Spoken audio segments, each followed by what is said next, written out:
Hello বন্ধুরা, বিরুস মেকওয়ার থেকে beauty আবার হাজির। সকলকে অনেক স্বাগতম নতুন একটা ট্রাভেল ব্লগে। আর আজকের ঘুরু ঘুরু ব্লগটা একটু স্পেশাল আমার ছেলের জন্য।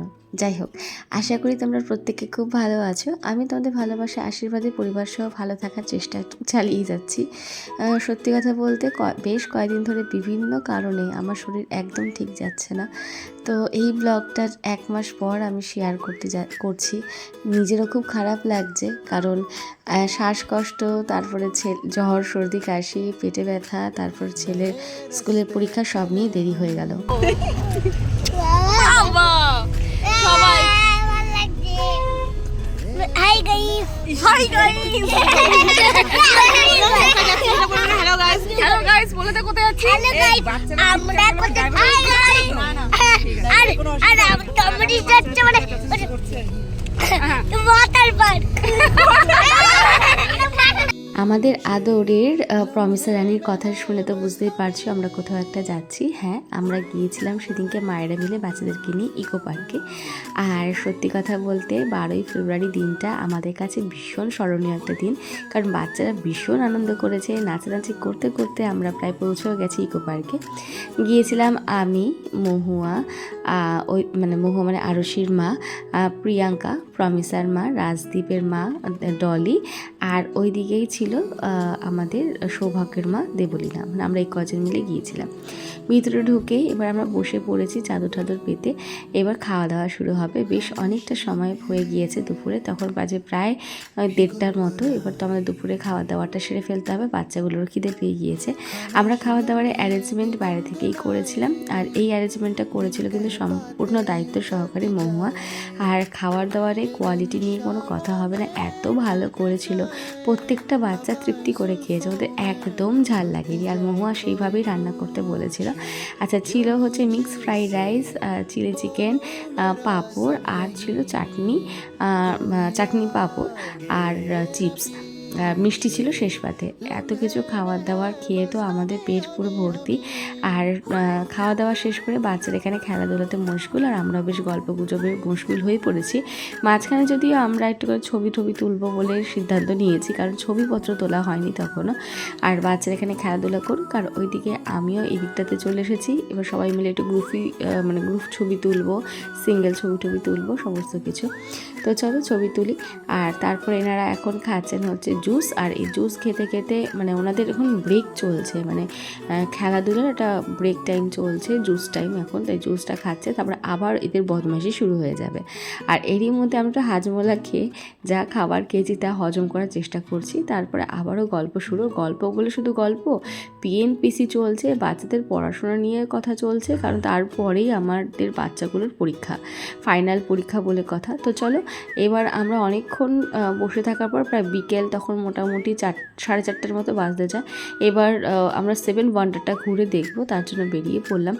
আর যেতে গিয়ে দেখি রাস্তাতে এরকম গাড়ি চালানো হচ্ছে, যেগুলো কত 60 টাকা না কত টাকা সামথিং নিয়েছিল, এখন ঠিক মনে নেই। আর এই গাড়ি দেখে প্রথমে রাজদীপের ইচ্ছা হয়েছে গাড়িতে ওঠার, তারপর এক এক করে প্রত্যেকটা বাচ্চাই গাড়িতে উঠবে। তো ওদের আনন্দ দেখে তো আমরা বেজায় খুশি। ওরা প্রত্যেকে গাড়ি চড়ে ভীষণ খুশি হয়েছে, আনন্দ সহকারে গাড়ি চড়েছে। আর ওদের মজা মানে আমাদের কাছেও আনন্দের জায়গা।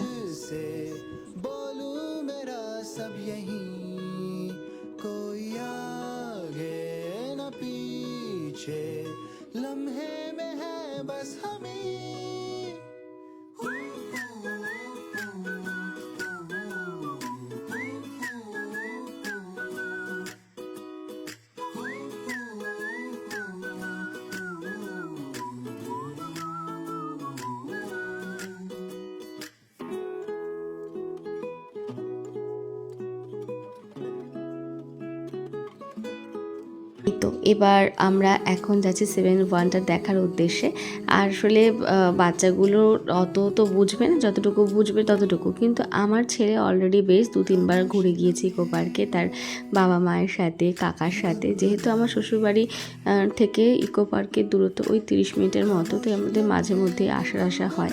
কিন্তু ওর বন্ধু বান্ধবদের সাথে ঘুরে যেই মজাটা পাচ্ছে, সেই মজাটা হয়তো তো ফ্যামিলির সাথে ঘুরেও পায় না। তো সেটা একটা সবচেয়ে বড় কথা। তো আমরা সবগুলো ঘুরে মানে অত ভালো করে এক্সপ্লোর করতে পারিনি, মানে করিনি, বিকজ ঘোড়া রয়েছে যেহেতু, তাই অত ভিতর দিয়ে ঢুকে ঘোড়া বা কিছু অত মানে ডিটেলসে ভিডিও করা বা কিছু সেগুলো আর করলাম না। এইখানে শুধু আনন্দটুকুই দেখাবার চেষ্টা করলাম, যে আনন্দটুকু ওরা করেছে সেটুকু। আর ওদের আনন্দ দেখে তো আমাদের বেজায়, মানে আমরা বেজায় খুশি। এখানে আমার চুলের অবস্থা কি হয়েছে দেখো, উস্কো খুস্কো হবে নাই বা কেন বলো? বাচ্চাগুলোকে হাত ধরে হাঁটা, তার মধ্যে একটা খাবার দাবারের বড় বোচকা ব্যাগ, তারপরে আবার আরেকটা এমনি ব্যাগ, কারণ আমাদের তো স্টাইলেরও একটা ব্যাপার আছে, তো এমনি একটা তো স্টাইলিশ ব্যাগ নিতেই হবে। সমস্ত কিছু নিয়ে আমাদের একদম মানে নাজেহাল অবস্থা। তো তারপর একটুখানি এসে ঘুম স্টেশনে বসলাম, ভাবলাম প্রথমে টয় ট্রেন চড়বো, বাট হয়ে উঠলো না সেটা, কারণ এটা 2 নম্বর গেট থেকে ছাড়বার। আমরা প্রত্যেকেই জানি যে 4 নম্বর গেটে 7 ওয়ান্ডার রয়েছে, আর আমরা 4 নম্বরে রয়েছি। তো তারপরে এসে এক জায়গায় আবারও বসে সন্ধ্যাবেলায় খাওয়া দাওয়া শুরু করলাম। ছিল পেস্ট্রি, ছিল চাউমিন। পেস্ট্রিটা এনেছিল প্রিয়াঙ্কা, চাউমিনটা দেবলীনা করে এনেছিল। তারপরে খেলাম, মানে বাচ্চাদের জন্য। এবার ওদের প্রসাদ হিসাবে একটুখানি আমাদের খেতে হয়েছে টুকটাক করে। তারপর আমরা খেলাম এখানে ভাঁড়ে গরম গরম দুধ চা আর চিপস দিয়ে। আর এই চিপসটা খুব স্পেশাল একটা চিপস। তো খাওয়া দাওয়ার পরে এবার সাইকেল চালানো শুরু হয়েছে। সাইকেল নিয়ে আসা হয়েছিল। এবার আমি তো সাইকেল চালাতে পারিও না, আমি সত্যি কথা বলতে আমি উঠিও নি, কারণ আমি ভীষণ ভয় পাই।